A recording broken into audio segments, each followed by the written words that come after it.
If you were to get everything you wanted out of this budget, the whole thing, the 500 million from Springfield, the 7% get back from the teachers, all that stuff, a year from now, would we still have a structural budget problem, deficit problem? I'm sorry, to make sure you understand your If problem. you got everything that you're proposing is. If we had pension parity and increased education funding? If someone said tomorrow, fine, Springfield's gonna come through with you, the teachers' Yeah. union rolled over and said, fine, we'll give up the 7%, kick in, Yeah. we'll accept that. Does this solve your structural problem long-term, or are we gonna have more of these problems the year after this and year after that, No, year after that? if we can achieve pension parity or some series of compromises that gives us the equivalent of pension parity, in other words, take care of that $700 million nut, and if general state aid begins to rise again instead of fall, we'll be very close to eliminating the structural deficit. And I think at that point we can achieve the rest through better management, more efficiencies, more creative, innovative ways of doing things, continuing to devolve more authority locally to good principles. I think there's things that we have our control over to take the last mile. But to get to the last mile really does require Springfield. There's no question about that. So even after this year, you'd have to go back to Springfield and get increasing state aid for future budgets? Well, no. What I mean is reversing the trend. I mean, I think what Governor Rauner has been very clear that he wants to significantly increase state funding for education. And I believe the legislative leaders would be sincerely support that objective. The question is, how do you get there as part of the ultimate budget compromise in Springfield? But I think everyone agrees, I think, that the trend of declining state education funding needs to be reversed if Illinois is to remain a great state, Chicago is to remain a great city. So we do need we do need that trend line to be reversed so that we're no longer 48th in the country, and pension solution. That will still leave a little bit of a deficit, but we can do the rest. So the reason I'm asking that, and then I'll get off this, so let's people follow through, but you're looking for $500 million of relief from Springfield, and that's a very difficult ask. At the same time, I'm not sure that this solves your long-range problems of structural deficits. And people keep asking, why don't you just go bankrupt? You were asked that today in a conference call, and you just said, no way. Bankruptcy doesn't solve the problem, because if the system went bankrupt and you started over, you'd be right back in the same situation in very short time because of the disparity in pension obligations at the city and the state, and the fact that education funding is declining so rapidly. We really need to address both those issues. But to your question, if we were able to generate the $700 million a year to solve the pension nut, going forward as a manageable obligation. If the trend towards declining state education begins to reverse, that gives another buffer. And then if we continue to do our job and cut and reform and streamline and find efficiencies and other revenues that don't come from taxpayers, that is the last piece that will get us there. And I believe at that point you can have stability. Now it means you have to negotiate fair contracts with the teachers union that are also take the taxpayers into account and take the students and the kids into account as part of that. So everything has to be managed year to year. So but that's our objective, and I think that's our fiduciary obligation, really. You're saying even with all the legacy costs, the pension liabilities, the unfunded liabilities, plus the debt that's accumulated for operating, you think that if you can get this $500 million from Springfield that then becomes in the budget in the years going forward, that's enough to deal with the structural deficit? Well, you have so much legacy debt? Well, that's just remember the pension is $700 million, and then we got another $400 million, right, to deal with. So $700 million. Let's assume we're able to get Springfield's help funded, either pension parity or the type of compromise the mayor talked about, where everybody gives a little so that nobody has to give too much. Teachers, taxpayers, the state. Take that off the table. $700 million. You're left with $400 million. So that structural deficit has to be attacked. Part of that needs to be the state stopping its reduction of state education funding and beginning to increase state education funding. How much, I don't know, but clearly moving the trend line in the opposite direction, which everyone seems to want to do, including the governor, combined with more operational efficiencies at CPS, which is a big part of my job, will get us there, can get us there, and we can get there. And that could provide stability going forward. Now, you always have to manage prudently going forward, because if you enter into imprudent contracts, if you allow bloat to rise, if you, at the state, reverses course and education funding, of course you can always reverse those gains, but I think we have a fighting chance, a good chance of really stabilizing the finances of the district. And the reason that's important is the reasons that Denise just outlined, that there's been these unprecedented gains in the last 4 years, and they shouldn't be jeopardized. We should be building on them. You can't do that if the classroom is threatened by constant cuts and instability. Can I just get clarity, when you say the 480 million you want from Springfield, break that down exactly, what you want, pension parity, of how much? Pension parity would be $700 million. So 700? yes, because every other the state pays for pensions for every other school district in the state of Illinois, and if they paid for ours, that would be the amount of money they would pay. Now, there's a lot of talk about, well, daily skip 10 years of pension payments, blah blah blah. True, but not true. A third of the legacy liability, which is $500 million, according to the Aon Corporation report, is a result of those skip pension payments. Now, I would remind folks that the state statutorily also had an obligation to fund those pensions and did not, along with Chicago. But set that aside. That's only a third of the $500 million of legacy costs. State pension systems statewide, all the suburban and statewide systems that the state pays for, 84% of their obligations are what you call legacy obligations. Lower interest rate returns because of the Great Recession, changing demographics, and yet the state pays for those as well. So all we're asking for is to be treated like the rest of the state so that our kids don't suffer. There's no difference between a state subsidy to pay for teacher benefits and general state aid.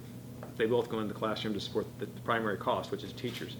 So the state really fundamentally discriminates against the city of Chicago by excluding us from their benefit subsidies they provide every other district.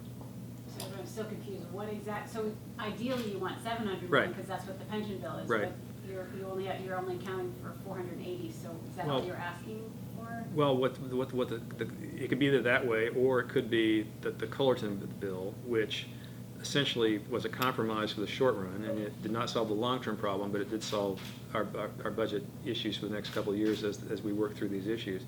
It's $200 million in direct payments to the Chicago teacher pension funds, which is what's called the normal cost, the cost of just paying the bills in that year, not knocking down the legacy liability, and a longer ramp to get to full funding, as opposed to the sudden immediate mandate, pay up everything immediately, make up for all the sins and all the lower investment returns all at once, $700 million.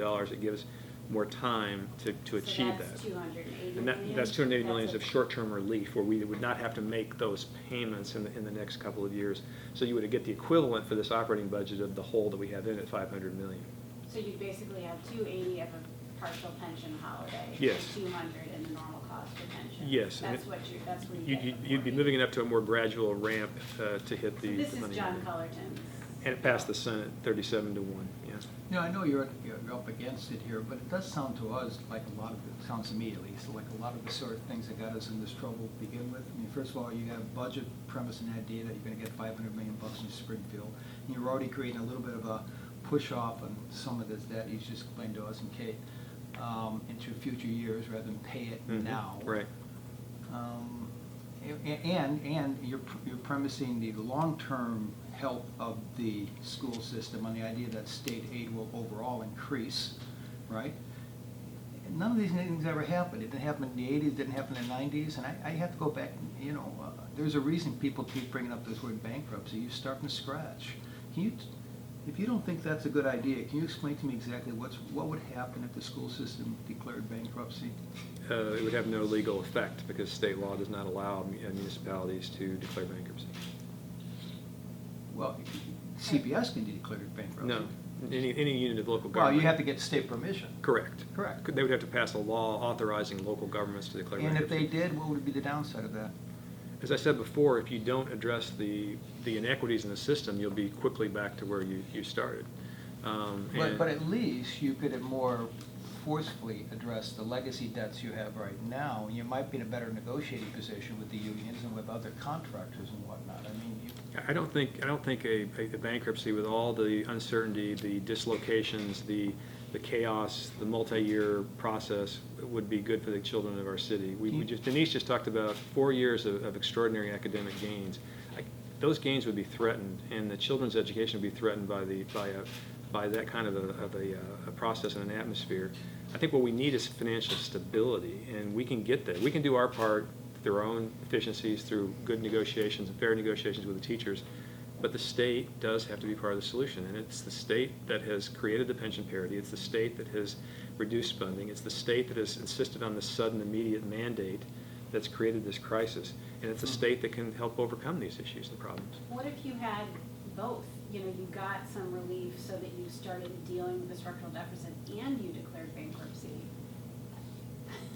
Well, I don't think hypotheticals, and when we know it's not a legal process or even a legal possibility, is helpful. And I believe it would be do far more harm than good, because I think it would set back the academic progress we've made. We've got this odd situation, whereas Denise talked about, where the student performance and school performance is rising, and yet you have this fiscal crisis that threatens it all. So we have to divide those two and say, how do we protect that? We have to protect it. We have to protect it financially. We also have to protect it in terms of stability. The reason we're harping on this, because, I think it's real important for you, this is an opportunity to put to rest the idea that bankruptcy is a solution. If you think that's not an alternative, and I think this is the opportunity. So Well, I think when I've you say articulated as it best could I can. threaten academic gains, specifically how would it threaten academic gains? I mean, if you don't get $500 million from Springfield, class size is going to rise, and that will threaten academic gain. Right, but we're buying time to give that an opportunity to happen. Now, if it does happen, then there'll be some significant consequences. But it would be irresponsible not to buy time, given the fact that Springfield is still in session. But bankruptcy would put the even if it was legal, would put the school's fates in the hands of the receiver, who there's no predictability as to how that individual would manage the schools or affect the consistent, organized discipline and gains that we've seen under Mayor Emanuel's leadership, under Denise's leadership as head of principals, as all the parents and teachers have invested so much in the last 4 or 5 years. You do have stability at the school level in terms of the processes and procedures and investments that are making these gains. To kind of throw that all up in the air and make it unpredictable and unstable and in control of people who haven't been a part of that and come from outside somewhere, appointed by a court, I think that's taking a big risk. Of course, the last couple of years, there's been a lot of talk in Springfield about fixing their problems, not by achieving parity by helping Chicago, but rather by pushing the pension costs back off on the downstate and suburban districts. If they go that route, or do you sense that they might, how does that affect your plan? Well, Chicago could either be fully part of that, or it could be part of a compromise. I think what you saw in Senator Cullerton's bill was a compromise, where he's basically saying the state recognizes the pension inequity that has been there for all these years. We're going to pay the normal costs going forward, and you're on your own for legacy costs. The liability that's been built up over time. That could be in place even with devolution to other districts because of the historical inequity. So there's all kinds of variations, but we do believe that some significant contribution from the state is absolutely fundamental, given the size of the obligation and the fact that it is an immediate obligation. It's not even phased in. Seeing that the state can't agree on its own budget, what are the chances that they'll do anything for Chicago schools? Well, we were heartened by two things last week. One is the 37-1 vote in the Senate, passed through the Senate to create the kind of compromise I talked about. And the second is that for the first time, the governor, speaker, Senate president acknowledged that there is a fundamental educational inequity in funding of Chicago schools that has to be addressed. Now, they don't agree how to do it, and what other things have to be part of that is in terms of a global political compromise. But the fact that they each said it and went on the record saying it, I think, is what gives us hope. Let me ask about the 7% pickup. I have 2 questions on that. One, would you like to impose that on the teachers the way Rauner would? Take it out as a matter of a subject of collective bargaining? We have not asked the state to do that, and we won't. What we would like to do. Look, let me back up. We have 2 objectives. One is to protect the classroom, and one is to protect teacher pensions. Teachers have earned their pensions; they deserve them, but they're at risk. They're at risk of insolvency. They're at risk that someone retiring next year may not receive their pension 5 years from now. So we want to protect the teacher pensions, and we want to protect the classroom and the kids. And you can't do both unless everybody is contributing to the solution: teachers, Springfield, and Chicago taxpayers. If everybody contributes to the solution, then teachers' pensions are protected. They know they'll receive them, and they'll be paid to them when they need it. and we can actually protect class sizes, even lower class sizes, and continue to make the investments we need to continue these academic gains. It's a drawback to having negotiation to get that 7% kickback pickup, is that you may not get the full 7%. It may be over a number of years. Where if you went to Springfield, they made it simply a law that it's not part of collective bargaining. You can get it faster and more. Well, we would not want a sudden 7% pension pickup. We would want to negotiate with the teachers and we do want to negotiate with the teachers a gradual phase in so that the impact is limited, and also make it part of, ideally, not just negotiate the phase in over time, but also make it part of a multi-year contract that has other potential benefits for teachers that also might be a way of balancing interests for the teachers and the taxpayers and the kids. So that's how we will approach it, and that's what we're anxious to sit down with the teachers and talk about that. When you say that, it makes me think that maybe it doesn't have to be 7%. Maybe it could be 5%. Maybe. Well, actually, I'm glad you said that, because it is actually 5%, because after taxes, that's what it is. But it's a deductible. It's actually a deductible from income taxes, so it's actually not 7%. And so it's really talking about, depending on your tax bracket, if you're in like a 25% tax bracket, it would be roughly 5%, if I do my math right. For the teacher herself? In other words, the actual impact of the teacher paycheck would not be 7%. They pay taxes on it.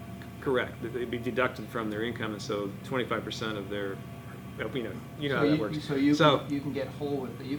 I get it, yeah. And yeah, so right, exactly. And we're talking about phasing in. No one's talking about tomorrow, let's just end pension pick. We're talking about, no one's saying tomorrow that the teachers should have to absorb the entire amount.